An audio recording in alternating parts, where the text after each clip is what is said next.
मिलत टाइम्स में आपका स्वागत है। मैं हूं आपके साथ मुनव्वर आलम। चुनावी तारीखों के ऐलान के बाद ही लोगों की नज़रें कुछ सीटों पर, ख़ास सीटों पर जमी हुई थी।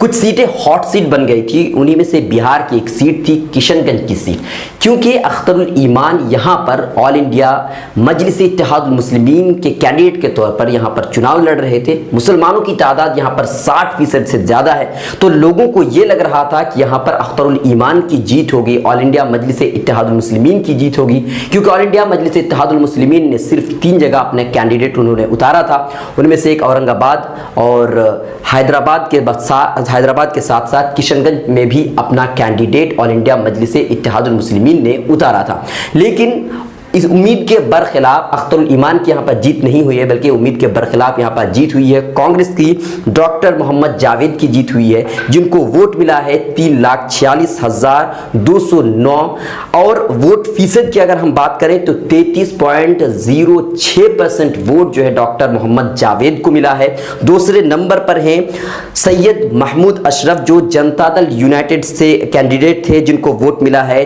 3,19,074 वोट इनको मिले हैं। इनकी वोट फीसद की बात करें तो 30.47% वोट इस शेयर इनके साथ हुआ है। इसके अलावा अख्तरुल ईमान जो ऑल इंडिया मजलिस-ए-इत्तेहादुल मुस्लिमीन से कैंडिडेट थे, उनको वोट मिला है 2,80,166 वोट शेयर है। जो वोट जो फीसद है वो है 26.76% इनको वोट शेयर हुआ है, वोट मिला है। वोट फीसदी 26% है।